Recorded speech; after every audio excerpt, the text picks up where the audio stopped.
you're watching World Talks on TVP World. My name is Sasha Farbach.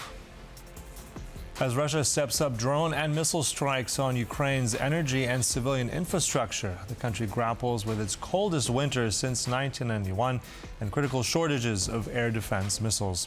Kyiv has declared an energy emergency, accelerated weapons audits, and restructured air defense command, all while relying heavily on U.S. military support.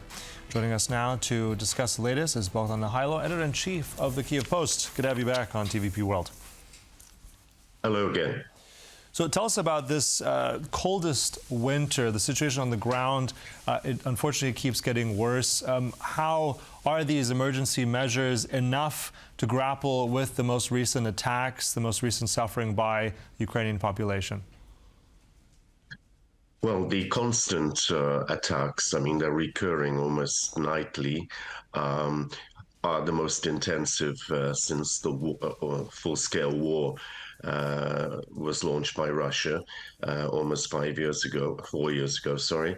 And the issue here is that as soon as the Ukrainians managed to repair heating facilities and restore electricity, for example, almost immediately another wave of drones and missile attacks occurs, damaging that even further.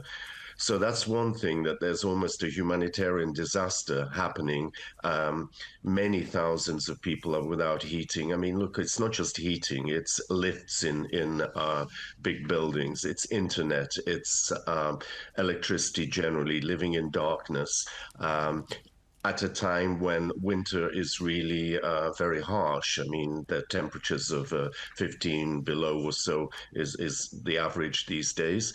And so that's really demanding psychologically, from a traumatized population. But secondly, there is a shortage of air defense equipment, particularly the drones and the missiles to counter these attacks. The problem here is that there are delays in receiving this help, this ammunition, if you want, air defense ammunition from partners.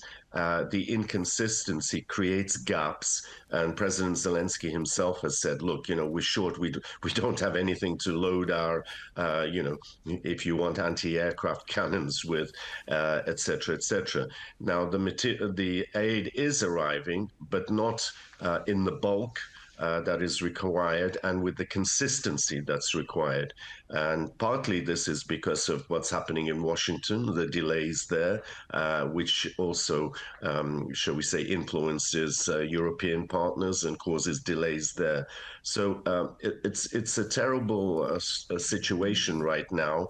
The Ukrainians are fighting back. They're shooting down a lot of the drones, some of the missiles, which are much harder to shoot down. But what they've also done is essentially reorganize their defense system, air defense system. They've brought in new commanders, if you want, the former IT guru, genius of Ukraine, Fedorov. He's now the Minister of Defense. He's overseeing this. There's another guy who's been responsible for the drone attacks into Russia itself, Yelizarov. He's been appointed Air Force Defense Commander.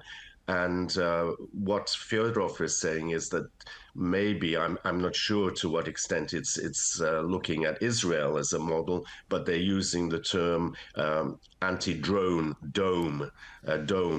And this should consist of small mobile groups able to fire drones at incoming attacking Russian drones and missiles, and provide a kind of blanket coverage, not as it's happening in the cities, over the cities, but out in the outskirts, shall we say, of the country before the drones actually and missiles are able to reach their targets. Mm-hmm. So this is kind of a readjustment of the strategy. All right. You mentioned there, Bogdan, inconsistency and gaps. I think it's something on the lines of 27 billion US dollars needed of US weaponry, as you alluded to there. That's Patriots, that's interceptors, that's different kinds of ordnance. The European Union has said that they're going to be investing about 60 billion euros in that. In terms of those gaps, and like how realistic is it that in these critical moments that kind of aid, that kind of ammunition will be transferred to Ukraine? How vital is that right now? It's terribly vital because, as I say, many tens of thousands of people, and it's not just Kyiv, remember, it's in most of the major cities, whether it's Kharkiv or Zaporizhia, Dnipro, Odessa, which is particularly hit particularly hard. It's needed now, not in 3 weeks' time, not in a month's time. This is when the damage is being done, where the energy infrastructure is being pulverized, being destroyed, and it makes it even harder to restore. And the time needed is longer, even though sort of generators are coming in and sort of quick fix things that used to work in the past. They're not suitable anymore because the damage is really very great, and so. The problem is that the world's attention is focused on other issues right now, whether it's Greenland or you name it. And I was going to ask you on that really quickly, if I may, Bogdan, because we have Davos, which is pretty much in full swing now. We'll have President Trump is going to be arriving on Wednesday. There's also information that one of Putin's close advisors will also be at Davos. How much does this, as you said, the world is distracted, but how much does this all, let's say, the eyes on Davos now with Greenland, with everything else, how does that impact the need of Ukraine, and how, let's say, concerned are you that one of Putin's close advisors is going to be there on the ground, likely going to be speaking to Donald Trump? Well, in Ukraine, my colleagues are telling me that it's interpreted in Ukraine what's happening in Davos and Trump's latest threats against Europe over Greenland, that this is almost a diversionary tactic. It's taking attention away from Ukraine, from Iran, from Gaza, and it's focusing just on what he wants to focus on, which is almost an artificial issue. He's made it into a very real issue with his threats of imposing additional sanctions or tariffs on Europe. But right now, remember that apart from these attacks that are happening, the Ukrainian authorities have warned that they have some military intelligence suggesting that the Russians might be considering hitting some of the nuclear power stations in Ukraine. And this is a very serious danger if that were to happen. That would, sort of add to all the difficulties that exist. It would be a terrible catastrophe. Mm-hmm. And if anything, in terms of what we've seen now from Donald Trump, I mean, his very clear messaging, some may call it very much economic coercion about Greenland. How is that, if any way, going to embolden or use as some kind of precedence for Vladimir Putin? Do you see Putin maybe emboldened by all this in any way? Of course, he's emboldened. Putin's emboldened, and just look at what the Russian media are saying and their commentators. They're dancing with delight. They're saying this is the end of NATO. That Greenland is the final wedge that has separated Europe from America. And Ukraine is nowhere to be mentioned anymore, or their economic difficulties.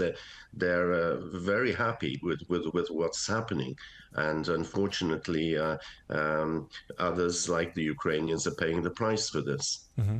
And the Europeans have stepped up. I mean, they've tried to funnel more intelligence. I mean, they've tried to push more ordnance. I mean, we've had the French say recently, I think in the last few days, that there's a great share of intelligence now that surpassed the United States is given to the Ukrainians.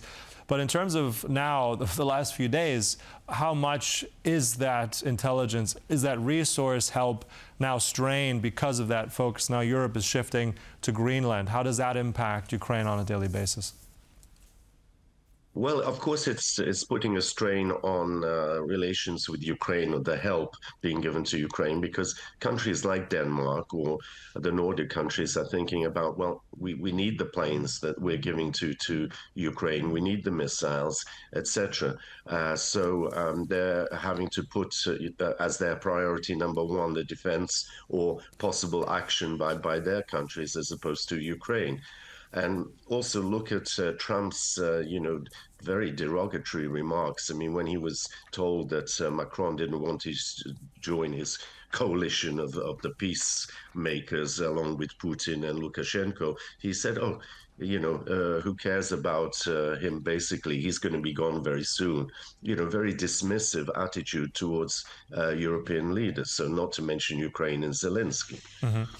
Yeah, just before we close, we don't have too much indication of what exactly all this entails. We have still this new announcement, this board of peace, as you mentioned, Trump's new idea, this $1 billion buys you a seat at this table. I mean, the invites go from leaders like Macron to Vladimir Putin. How do we interpret this? What's the Ukrainian stance of something like this going forward, if at all?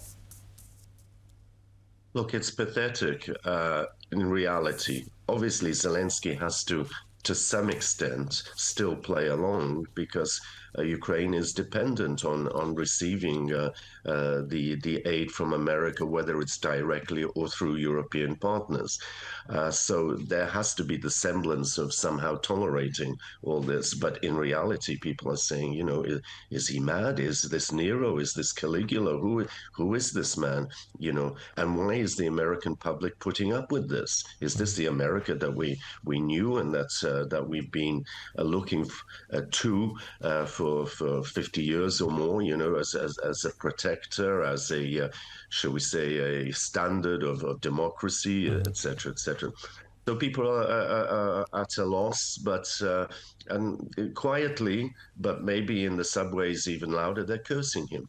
Right. So, I mean, it's going to be issues that we're going to be following as Davos also continues. Look, it's one of the coldest winters in Ukraine. Do stay safe out there. Thank you so much for all that. Always a pleasure. Bohdan Nahaylo there from the Kyiv Post. Thank you. And thank you for watching. That concludes World Talks. But stay right here on TVP World for more news and commentary. Goodbye.